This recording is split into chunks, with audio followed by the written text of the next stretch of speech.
Do you know, अगर आप pencil को गलत ढंग से पकड़ रहे हो तो आप कितनी भी कोशिश कर लो, आपकी ड्राइंग स्मूथ कभी नहीं होगी।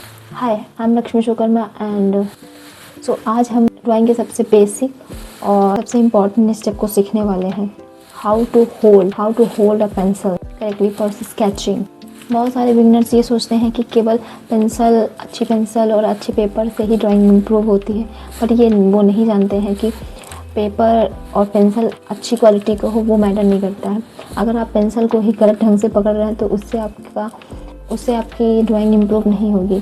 कैसे होल्ड करते हैं पेंसिल को, जब आपको यही नहीं पता है कि कैसे हम उसको पकड़ेंगे तो आप कैसे किसी अच्छे और रियलिस्टिक और सब बहुत ज़्यादा प्रैक्टिस कर पाएंगे। सही से पेंसिल होल्ड करने का तरीका सही, आपकी क्वालिटी इंक्रीज़ होती है और लाइन की क्वालिटी इम्प्रूव होती है, वो स्मूथ होती है। हैंड में स्ट्रेस कम होता है, हम ज़्यादा देर तक होल्ड कर सकते हैं, हाथ को ज़्यादा प्रैक्टिस कर सकते हैं और इससे स्केचिंग इंजॉयबल लगती है, हम मज़े के साथ अपना काम कर सकते हैं। तो सबसे पहला और सबसे सिंपल मेथड है राइटिंग ग्रिप या ट्राइपॉड ग्रिप भी बोलते हैं इसको। सो आपको करना क्या है, सबसे पहले आप 2 फिंगर्स लेंगे, उसको ऐसे मेज़र करेंगे, ऐसे आप अपनी 2 फिंगर के बराबर इसके यहाँ से पकड़नी है पेंसिल को, और ज़्यादा टाइट नहीं पकड़ना है, ज़्यादा प्रेशर नहीं देना है, बिल्कुल स्मूथली पकड़नी है। अपनी 2 फिंगर से मेज़र करने के बाद ऐसे मेज़र करने के बाद आप इसको पकड़ेंगे ऐसे, और बिल्कुल टाइट नहीं पकड़ना है। स्केचिंग करते वक्त टाइट नहीं पकड़ते हैं, इसको फ्रीली रखते हैं जिससे कि हम अपने हाथ को मूवमेंट दे सकें, मूव कर सकें।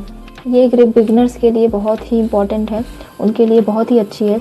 अगर वो ये ग्रिप करते हैं, ट्राइपॉड ग्रिप इसे बोलते हैं, तो वो जब आप स्मॉल डिटेल्स और आउटलाइन ड्रॉ करते हैं, शॉर्ट लाइन ड्रॉ करते हैं, तो इससे बहुत ही बेनिफिट होते हैं। आप जल्दी कर पाएंगे, जिससे आप ज़्यादा स्केचिंग कर सकते हैं। सेकेंड मेथड है ओवर हैंड ग्रिप।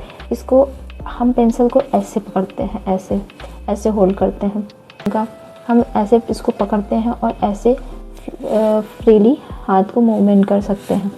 इस ग्रिप को बहुत सारे आर्टिस्ट और बड़े आर्टिस्ट इसी ग्रिप से स्केचिंग और पोर्ट्रेट्स ड्रॉ करते हैं। इससे बहुत जल्दी ड्राइंग बनता है, पहली बात तो इसका बेनिफिट ये है, और इससे हाथ हमारा मूवमेंट करता है तो हम बहुत अच्छे फ्लेक्सिबिलिटी से ड्रॉ कर सकते हैं, इधर उधर मूव कर सकते हैं, तो ये इसके बेनिफिट्स हैं।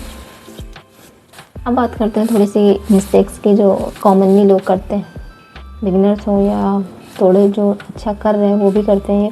पेंसिल को बहुत ही टाइटली पकड़ना, पेंसिल को हमें बिल्कुल फ्रीली पकड़ना है, जिससे हम अच्छे से स्केचिंग कर सकें, आउटलाइन जल्दी बना सकें और जल्दी ड्रॉ कर सकें।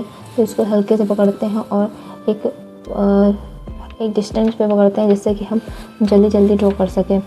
और मिस्टेक ये रहती है कि लोग ऐसे ड्राइंग करते हैं, बट हमारी ये जो वेस्ट है इसका यूज़ ही नहीं करते कलाई का, और इसमें ये है कि हम अपनी कलाई को कैसे मूव कर सकते हैं, ये इसमें बताया जाए। अगर आप इन मिस्टेक्स को अवॉइड करोगे, सुधार लोगे, तो आपकी ड्राइंग, आपकी स्केचिंग ऑटोमेटिकली अच्छी हो जाएगी और आपको पता भी नहीं चलेगा। डेली 5 मिनट करो और आप खुद ही इसका फ़र्क देखोगे कि आप कितना इम्प्रूव कर रहे हो, डिफरेंस आ रहा है, कितना आप इम्प्रूव कर रहे हो डे बाई डे।